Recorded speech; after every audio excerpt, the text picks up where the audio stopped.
To go into a more sophisticated example, what I would like to do is to ask a more sophisticated or a little bit more complex question. And the question is, what did the system user did during the last few months? I just want to go and provide, okay, during the last 2 months, give me some summary of what system user did. And for system, in this example, I'm into a user name system. We can define it in different way, but that's what I used in this example. And I want to after I ask this question, I need to divide this question or make this question into smaller pieces. What that means, what system user did, and my interpretation of what the system user did is how many SQL statements he executed, who, from where to where, what SQL commands were executed by the system, on how many tables, how many times each one was executed. Things like that are the questions that I'm asking. And once I have an answer to all these questions, I will ask an additional question. Okay, I do see all these things. Can I see something more? Can I see more details now? And that's an important question that will lead us into additional functionality around the query, the queries and the reporting. So let's go step by step. The first step the first step will be to decide what will be my main entity. The second step will be to decide what I want to display. I have to add conditions. I want to place it on a page so I gain visibility to the query that I just defined. But let's stop here for a minute on step number 1. Let's decide what will be the main query. In order to decide what will be the main query, what I want to do is to take a look back at the questions, okay? And the question tells me what SQL commands were executed. It's asking me where and from means that I need client-server information. I may need some session information. I may need some construct information because I need to know what commands were executed that are part, as we seen earlier, are part of the sentence. So I know that I need at least the command to be the main entity. The next question will be on how many tables. And we've seen today that tables are objects, and a sentence may contain more than one object. But I don't need to know. I don't need to know the objects. I'm being asked only on how many objects, which means a record will still show me the sentence, the commands that were executed, and a count of the objects. So that will make me decide that I want to use the command as my main entity. The system will open this screen, and I have to go to the second step and say, okay, what do we want to see? And in order to determine what do I want to see, I want to go back to the same questions we asked before. Okay, what the user did during the last few months. But I also asked where I'm from. So we drag and drop a series of fields that are coming from the client server. Okay, and this is telling me who from which client to which server. I have the client IP, the host name, the server IP, the database username, and the source program. That gives me a good idea of how this system guy actually connected to the server in order to do the request that we are going to display in a minute. The second question was what commands were executed. So that's what I add from the sentence of the command entity, the SQL verb, which will tell me which SQL command actually was executed. And then I'm opening the object entity, and I drag and drop the object name because I want to know how many objects were used. What happens here is that we have this pull-down menu that in the case of an object because it's on an entity that is below the main entity, it will allow me only aggregate function like count, which is the most common that we use. Unlike attributes that we also choose to be displayed at the higher level, that I still can decide that I want to see the count, but I'm allowed to see the value for those, and I actually decided to see the value.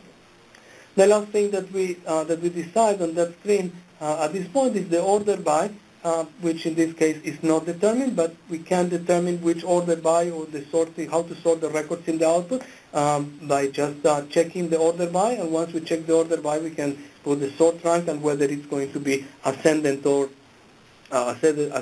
descendant. The sort rank, which determines which column is used first for the sorting.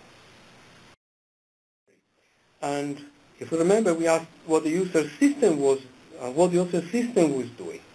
So first of all, I want to say here that I also asked what the user system was doing during the last few months. But as you can see, I do not need to add any condition for the time frame, because the time frame condition is always there. It's implicitly defined. It will appear on every query, and this one is not an exception. So when we go to the customizer, and as we are going to see soon, there will be a parameter that I have to enter to tell the system, when you give me the output, I want to see for the next 2 months. But the second condition, that is I want to see it for the user system, is a condition that I have to add. So let's take a look on how we add it. First of all, we just drag and drop the condition, as is shown here, to the condition area, which is enlarged at the bottom, and we see what we want to use for filtering. In this case, is the database username, because I want to limit this for for user system. So have a where entity client server attribute username, and I have to choose an operator equals. I give a value because I know at this point what I want to use, and this is system. What with the operator can be any logical operator. Again, in this case, in this specific example, I use an equal operator. All the logicals, greater, equal, less, etc. There are group operators that I'm going to go a little bit on more detail on the advanced reporting next month. There are operators related to categories analysis that also I will go into more detail in the next session. And once I pick the operator, I have to decide how I want to compare or how I want to filter. And the system provides me 3 basic options. I can compare to a value. Every time we use this query, it will return data for a username, for database username system. Anything else, any other user or requests executed by any other user will never be returned on this specific query.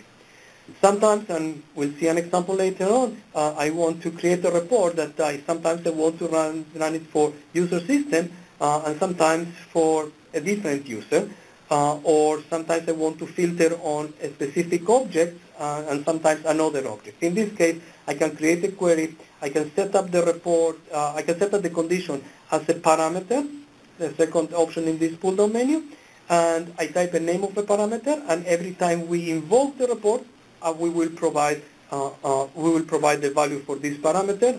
We'll see an example soon. And in some other cases, we want to compare to another attribute. For example, we want to say that the client IP is equal to the server IP. I know that was a local connection, or any other comparison to an attribute to an attribute of the same on the same type. This is also very useful when it comes to combinations of custom tables with our domain on these custom domains that I mentioned before when I was answering the question that we will definitely touch in the session next month. And lastly, I can use expression there is a link here that allows us to type a sophisticated exception condition. I'm sorry, an expression for a condition that is also more advanced, but I will touch it later on. And lastly, before we decide how we set up the condition, there is a mode area that we can set whether it's an and or when we have multiple conditions. We can use a condition. We can add parentheses to have a logical correctly grouping the different conditions, or we can click having, and this way we can apply a condition on an aggregated function. For example, we are going to see the number of objects that were impacted by a specific command. I could also add a condition here that says having the count of objects being more than 3, and this will show me the only those commands that were used on more than three objects. Okay. So once I did I define also the conditions. All that's left is to save. I click the save button and I add to pane. I can do one of two things. I can click the add to my new report. If I have a panel in my structure, panel structure that is called my new reports, it will go automatically there. Or we can just add it to a pane, and the system will open a window with all the panels in the all the panels in my panel structure. In this case, is the default administrator that has the tools, the daily monitor, the Guardium monitor, etc. We have the little plus sign, so we can open until we decide where we want to. In my case, I click my report. I have a panel that I added ahead of time. I call it report, my report. I click this one and get the message that the report has been created actually and added to my new reports. At that point, I can just go and take a look at my new report and see the output of this query. Since there are two runtime parameters that are implicitly added to every query, as I mentioned before, which are the query from and query to days, I will have to go through the customizer for that query. The customizer is shown as a little pencil on the top of every almost every panel, surely definitely on every report on the system, and it will show me all the runtime parameters all the runtime parameters that in this case are only two that are important ones, the query from and query to date, and there are another two that are always there also that are remote source and whether we want to show the aliases. And just a word about this, we have also presentation parameters, and I'm going to say a word later. For a tabular report, is the only important one is how many records we want to see, which is the fetch size. By default is 20 records. We can change, and we can see either 5 or 10 or 20 or 50 or 100 records at a time on the screen. But the important ones here are the time frames. Since we asked a question before in the last few months, I typed there the query from when to start looking at now minus 2 months until now. So when we have a time condition, whether it's one of the query from to date conditions or the period from and period to conditions that are on every report created automatically, or a condition on a time field that we add that we add as a runtime parameter. Every condition on time that appears on the customizer have 3 different ways to provide the input. One way to provide the input is just type a date, 2014, January 28, 10 a.m. in the morning until January 28, noon. That will give me these 2 hours. Only this is very good to use that when we want to see a very specific period of time to check something specific. The disadvantage is that if I'm going and I'm going back to that that query 3 days from now, will still show me the same 28, 2 hours during January 28. And that brings us to what we call the relative time. Show me the last 2 months. Now minus 1 day, now minus 2 months, now minus 3 weeks, until now minus 1 week, or just now. So will show me the last 2 months now. Today is the 30th. So will show me from November 30th to January 30th. But if I come tomorrow, it will go 1 day after, and so on. So it's always, if I set up, for example, show me the last week, it's always the last week. And since these conditions on the customizer are persistent, are safe, we don't have to refresh them every time, or we have to enter every time we run the query. It's very useful to run it, to put it as a relative time, relative to now. The relative can be relative to now, as is shown in this example. It can be also things like the start of last week, or the start of last day until the end of last day, and it will show me always the 24 hours yesterday at 00 a.m. until yesterday midnight. The same I can do for weeks. For days, I can use the previous one, and the previous one is a different way to define. And we have also 2 buttons. One will show us the calendar, so we don't have to type the date. It will be passed by clicking at the calendar. And the other one is the relative date picker that will build this expression by asking questions. So we use a pull-down menu relative to now. We can say how many days, or how many months, and how the units, etc., or the start of last week. And it's all built dynamically, so we don't have to remember the syntax of how Guardium relative dates are defined. We can either type it if we know it, or we can just use this relative date picker. So once we decided that we want to see the last 2 months of information, and once we also decided that what exactly we want to see, all that's left is to go to the output and take a look at what the query that we just defined will show us. And this query will show, as we said, client server information. Okay. Please note that the username is always system. That's what happens when I put a hard-coded condition, as I did now, for a field that I'm also showing in the layout of the report. So there's always system, and I have all the client's IP and all the host names and the server IPs, and which source program was used by the user system to access the different databases during the last 2 months, that in this case were taken from November the 24th until January the 24th. So let's concentrate, for example, on this record. And this record tells us that from a certain client to on a certain database server, user system using a JDBC same client executed the select command on 15 different objects. In the same way, it did the call to one procedure, or insert to three different tables.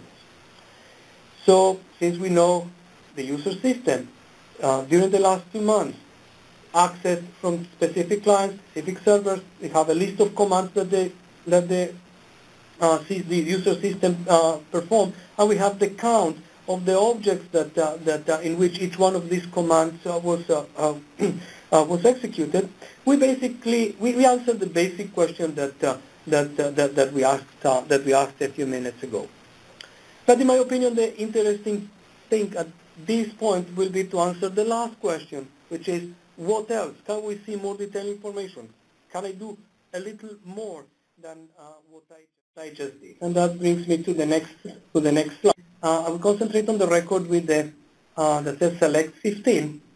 And what I did here is I just double click. And when I double click, I will see this window. And this window contains a few different things.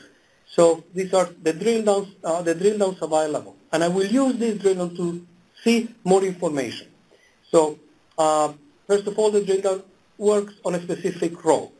In this case, is the row with the select 15. This is the row that I place my cursor when I double click, and it will provide a few different types of drill downs. The first one, which is going to be also the example in the next slide, is the record is the record details. If I click the record details, and the record details will appear only if there is a count, a specific count, and in this case there is a count. There is a count of objects. So the record details appear there, and by clicking on the record detail, I will see the detail of the actual objects that the select statement acted upon. The list of the 15 objects, those that I could not see in the report, because if I put the object value, this row representing one command would have to be split into 15 rows showing the same select command with each one of the 15 objects. But since I decided that my main entity is the command, that I could not do, but I can still click and see the details. The details are there. So the record details in this case will give us will open it up to show the 15 objects. The second type of things that we see here, and we'll see an example of those, are calls to other reports. And there are some conditions, and I will explain it in a few minutes, how a report or which reports will appear on this list, and parameters are passed from one to another automatically. I will explain these two in a few minutes. Then we have two special ones that, also the record details consider special one, which is show SQL and show SQL with values. Show me the SQLs that these 15 records, or these 15 selects, or this call, or these three inserts represent. Okay, or show it the SQLs with the values. With the values, and I will show the examples. We can add mapping for API calls, and we can also invoke APIs if there are APIs mapped to this specific report, and that's subject to the API tech talk. And I probably will say a word on the advanced, but this is definitely things that we are going to see in 2 months from now on the tech talk about the APIs and APIs calls. Okay, so before I move further from here, are there any questions we're going to answer now, Kathy? There was one question about timestamps, and maybe we'll go into more detail in the advance, but do you want to talk briefly about the difference in the timestamp and what you're going to see, if you do something like at client-server level versus both SQL? Okay, I can say a word, but yeah, it's more for the advanced, but we can add for the advanced to go a little deeper there. But I will give a few words anyways. Okay, every record in the system we keep a timestamp. The timestamp is when this record has been collected. So if we look at the client server, because of the nature of the client server, the nature of how we work on the client server, and the fact that the client server represents a combination of from and to parameters that are used to create a session. And since we keep it only once, so if I'm using my specific PC and a client running there connect to one specific database, the first time I'm not in the system, this record is created, and that's the timestamp. When this record has been created, the next time I connect, will not create a new record, we'll use the existing record. Therefore, the timestamp on the client server basically represents when was the first time we've seen these combinations of from and to, which is what I took advantage on the first example that we see. On a session, for example, the timestamp will be when the session was modified, when the record was modified for the last time. So it's probably less clear what that represents. But on the session, we have when the session actually started and when the session actually ended. Those are the interesting the interesting ones. If we go to the access, let's click on the let's click on the record details. And when I click on the record details, this is what I'm going to see. Of course, it's the same client IP, the same host name, the same server IP on that line, same source program, etc., etc. They're all select statements, and I see the actual 15 objects, okay, that from which user system did the select during these 2 months from that specific client into this specific server. So it's a way to gain more information, or to gain the information that is at a lower level from the at the level that is lower from the main entity. The second thing that I click on that same screen that we've seen a minute ago, I click on the show SQL and the show SQL with values, so with and without values. So when no values are displayed, this is the way it appears on every construct. The actual values are replaced with question marks. We see the question marks here. We see the question marks. The question mark here. But if I click, sitting on the exact same record, the show SQL with values, I will see the actual values. See this here. This public consistent are here. Okay, that there this user and current schema. So the SQL with values and the SQL with no, the regular show SQL and show SQL with values will show us drill downs whenever it's relevant. The system makes that decision, but on access domain queries, it almost always appears. The show SQL with values will actually return some values if we have a policy in which we tell the system, please do save the specific SQL with the specific values. It's something that we do upon request only. So it's not rare to see cases in which we click the show SQL with values and it comes empty, even if the show SQL shows the SQLs with the question marks. There's one more comment is that when we see the actual construct, it's also reused the same way that the client and server is reused. So if I perform a SQL statement, for example, select ABC from my table where column 1 equals 5, and 5 minutes later I perform the same SQL statement, but instead of 5 I use 6. This will be the exact same construct that is built with a where column 1 equals a question mark. And if I decided that for this specific SQL, for some reason I do want to keep the system to save the SQL with the value, there will be 2 records, one with the 5 and one with the 6, that will show up when I click the show SQL, with the with the values that we can see. The next step will be to look at other options that appear in the query builder. So let's start from 4 options that are circled here that appear at the top of the query builder.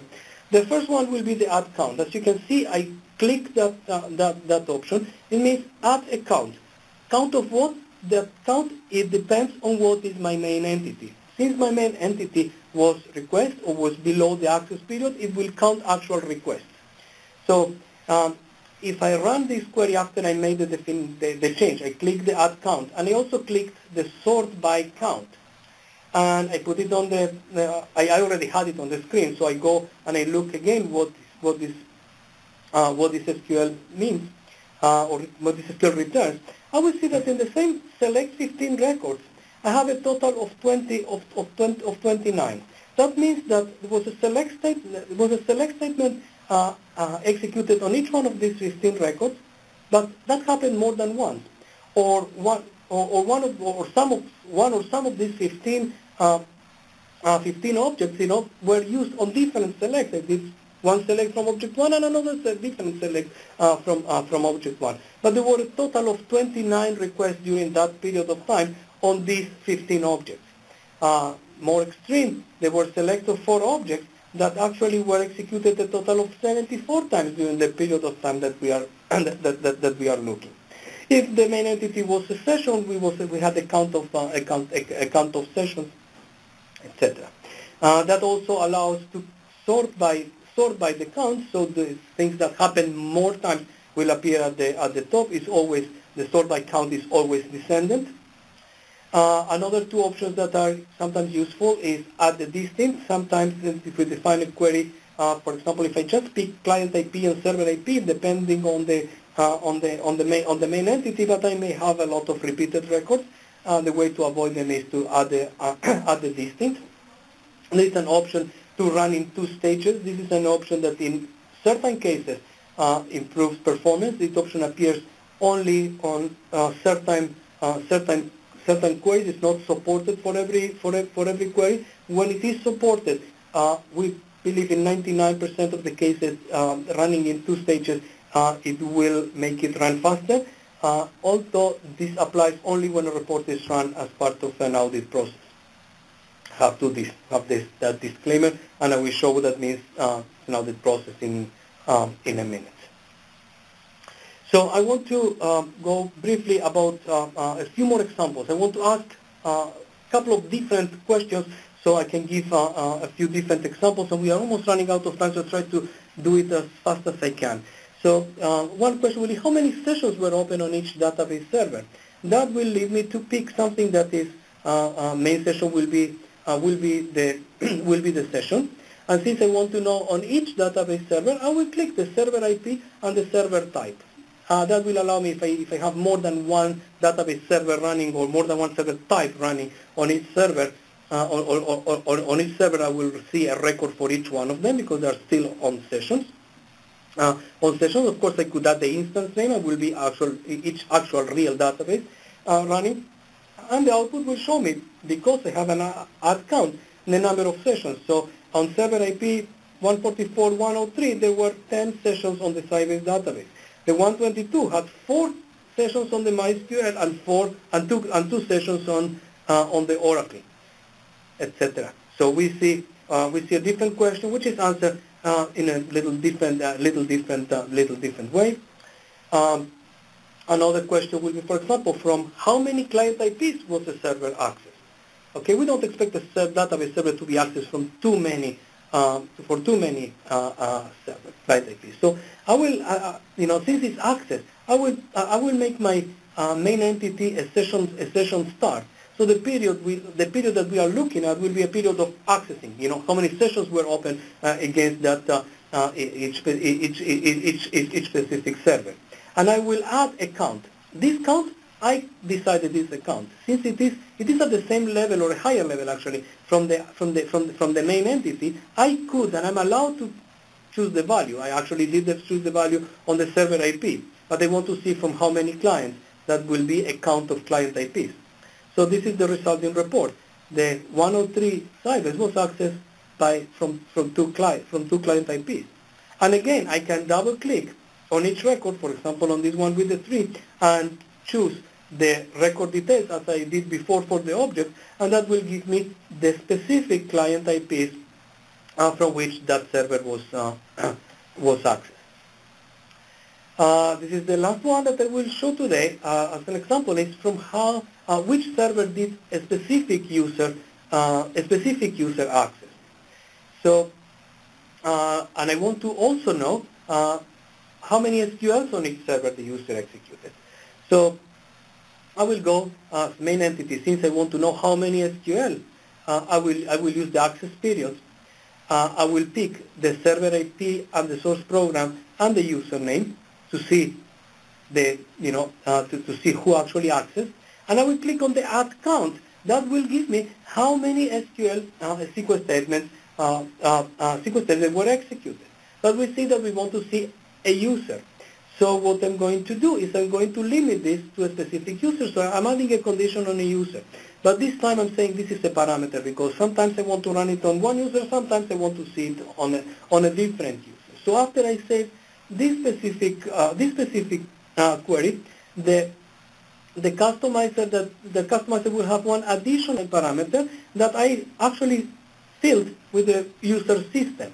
But I can do it with different users. So I ran the same report the first time. I put system as is seen before, and we get the output at the top. I can click the customizer again, go there, change it, type db2 admin, and I will get how many servers the db2 admin access.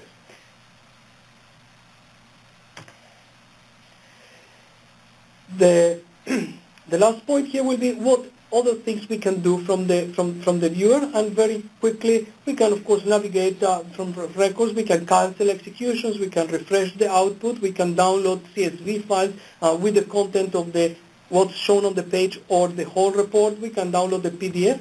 We can go to edit the query. We can customize, we can add APIs mapping, we can display the report in a new window. We can go to the data mart builder, which we are going to see a lot of it on the next session. We can invoke APIs, and we can create and submit an audit process, which I'm going to show in a minute. I'm not going to provide a lot of details because we are almost running out of time, but I want to click the create audit process. I'll say a word about what an audit process is. And an audit process is a mechanism that we use to automatically execute tasks. In this case will be of type report, but there are other types of tasks, like, for example, classification processes or vulnerability assessment. We can distribute the results.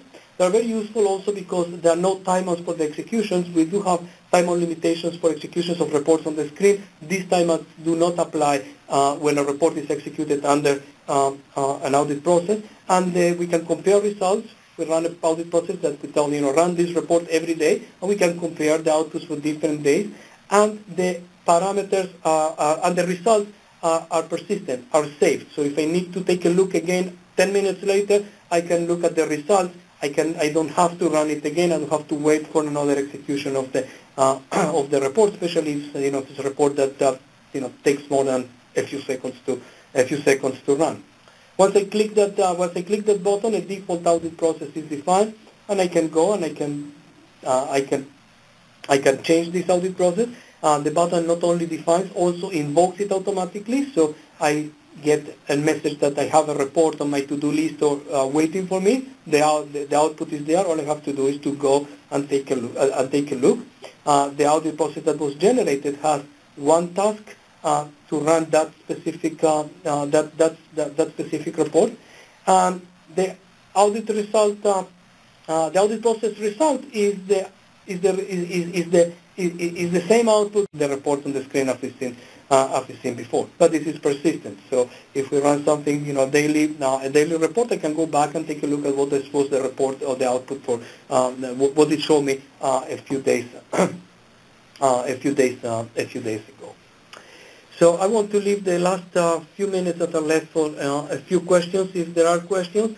And as we said before, there is an advanced session on February 27. We are going through data marts, a little bit about API mappings, more detail about the audit process, how to add attributes.